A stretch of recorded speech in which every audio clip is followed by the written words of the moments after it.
Here's the mistake I made. I don't even know if this thing is. If we're in shot, let me scoot over. Here's the mistake I made.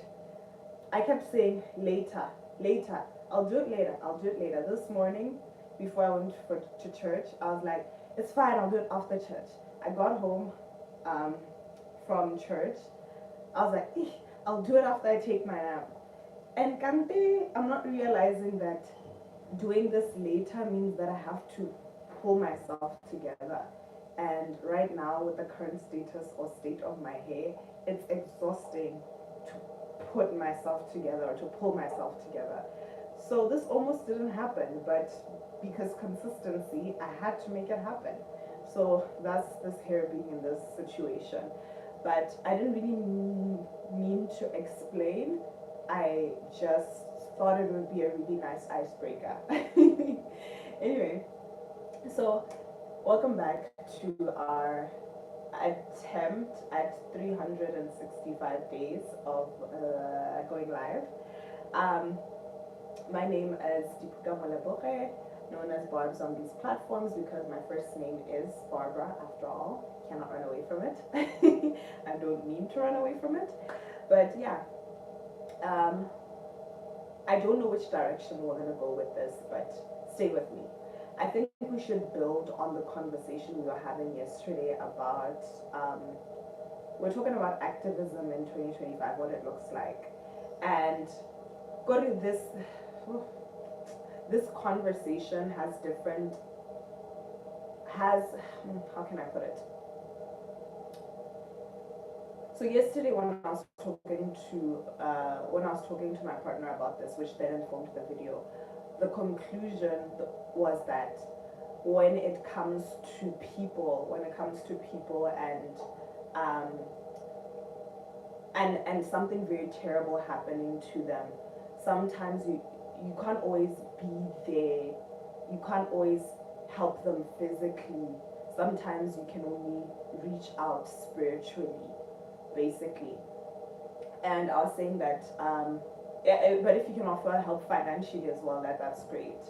So that's how we ended up concluding that conversation around the protests that were happening around the victim of that terrible thing that happened many years ago.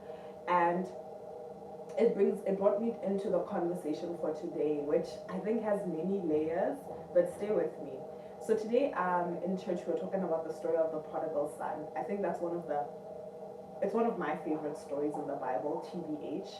Um, it's the parable of the prodigal son and his father, and how, in case you don't know it, I'm just gonna summarize it for y'all, for the interest of those that don't know it. It's a story of a son who wakes up one day and he's like, Father, give me my share of your riches. And then the father's like, oh, okay, he splits the riches. And this son, he's the youngest son, by the way. I think it's very interesting how it's the youngest son because you all know the politics around last borns. I think it's very interesting that he's the youngest son. Anyway, he takes the riches, goes off. Some versions talk about how he, or rather, towards the end of the story, talks about how he spent his money on harlots and stuff like that. But basically, he squandered all his money, and he got to a point where he was so broke, he went to go and look for work, being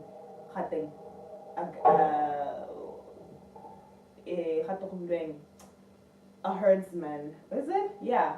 Now he was feeding pigs for some man, and that man was barely paying him, if not paying him at all. To a point where he was like, I'm so hungry where I could even eat this food that I'm feeding to these pigs. And then what happened was he got to a point where he was like, hey, I should just apologize to my father and say, because he treated his helpers even better than this man is treating me. And God, I should apologize and say that, like, dad, father, if you should even just take me in as one of your helpers, that would be great at this point. Um, so he goes back to his father's home, and as he's walking, his father sees him at a distance, and he comes running to him, and he begins to, like, his apologies, and his dad is like, it's okay. Everyone, bring the finest robe and a ring for his finger, and kill the fattest calf, and let's celebrate my son has returned. And sometimes people end the story there, but the other part, but as you continue the story, they talk about how the brother then is like, "What's all this commotion?" And then one of the helpers is like, your brother has returned, and there's a feast for him." And the brother's like, "Guys, I've been obedient all my life, and my father has never done any of this for me." And he was just so angry. Angry for different reasons. I think, like I said, the story is so interesting because it also shows the complexities of the sibling relationship. It shows how a lot of us have resentment towards our siblings because of, one, how our parents treat them, and two, how much how our parents treat them with regards to how maybe they're favored, with regards to how they get away with so much. And then another part is how mad we are at our siblings for how selfish they can be. And it's just like, man, I've been here supporting, taking care of our parents forever, and you just you just leave, you take everything, you leave, and then once you squandered everything, you come back and you still get everything. So I love when you listen to different interpretations of the story. Sometimes people go that route, sometimes people don't. But that's the part that I also find interesting about the story about the prodigal son. So the Pastor Mats was preaching about how basically what I mean his version of it for today was how uh, the heart of the father is essentially what brought the son back. How even as the son was out there in the world, suffering, like where his life was very tough, it's like we could hear the whispers of his father telling him to come home. Because the father, if you were following me, he didn't chase after the son. He was just like, go and do your own thing. Actually, he didn't really say much, but you could tell he was hurt. But he continued in prayer, praying over the son that he would be safe. And that's why when he came back, he celebrated because he's like, thank you, God, that my son has returned home safely. He didn't return in a body bag.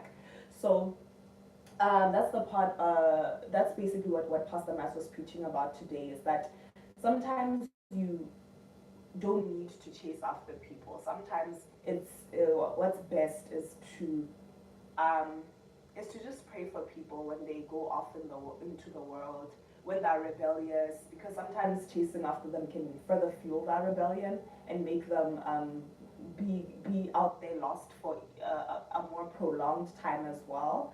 So I found that very interesting, especially because of what we're talking about. Like I connected just a little bit in some sort of way in terms of what we are talking about yesterday. And it brings me also to what I was thinking about. I was thinking about how, because, yeah, actually, this is the part that I was talking about with my partner, how it's 16 days of activism is coming up, and we've got a lot of, not a lot, but we've got some people have people around them that are victims of GBV. And I think it's very, very, one of the most frustrating things is witnessing your family member or your friend go through something so heart wrenching as being in an abusive relationship. And it's very unfortunate that the more you try to reach out, the more you could be pushing away that person. And it's heartbreaking that you physically, almost physically, cannot do anything about it. You will try to rescue this person many a times, but um, it's only until that person decides for themselves that, nah, this situation is too much for me, like I can't anymore, and that they make the decision and they come back. And what the pastor was emphasizing today is that sometimes we're so heartbroken, we're so heartbroken in what that person has done, or how that person has turned their backs, or how that person has rejected our help, that sometimes when they come back, we close our hearts, we harden our hearts, we lock the door. We lock the door theoretically. Is it theoretically or is it you know that other word, guys? Hey, yeah, we lock the door, and not physically, but you know what I mean. And then yeah, then that person doesn't feel safe. That person isn't able to reach us, isn't able to come back, and things like that.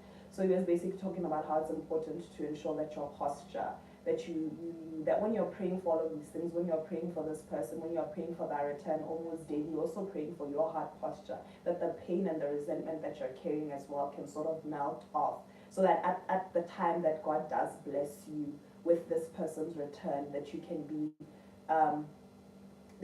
loving, that you can receive them, that you can give them a home, that they may feel at home. You know what I'm saying? I felt like that was so profound. Especially, like I said, looking at the fact that we are getting into 16 days of activism.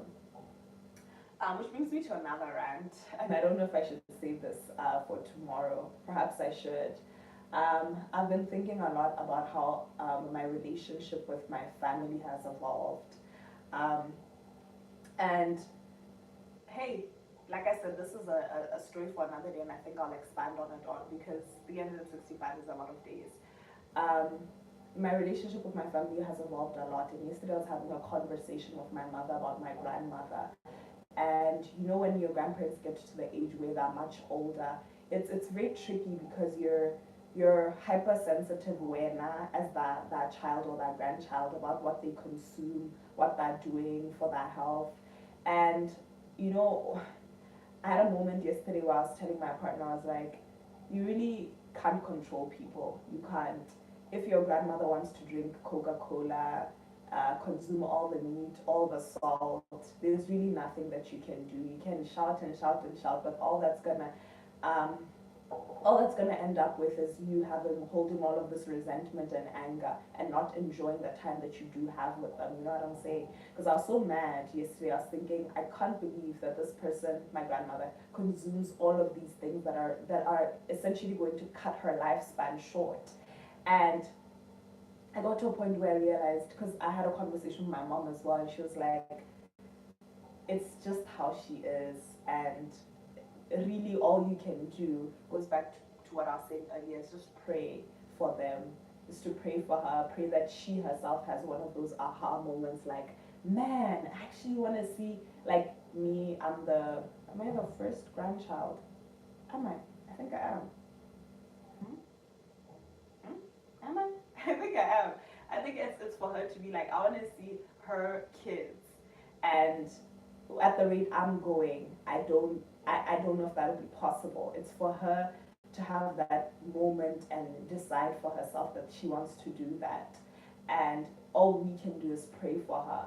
So it's just, this rant is essentially about how, like, a lot of heartbreaking things happen in the world, and there's little to nothing that we can do but just pray, just stand in the gap with those people, and pray that they have the epiphanies, they have the moments where they return, and yeah, and they feel, and we can provide that safety net, and we pray over our hearts and our postures as well, that we'll be able to provide that safety net. These are like different scenarios, but the theme is kind of the same all across, around how you really can't control people's actions.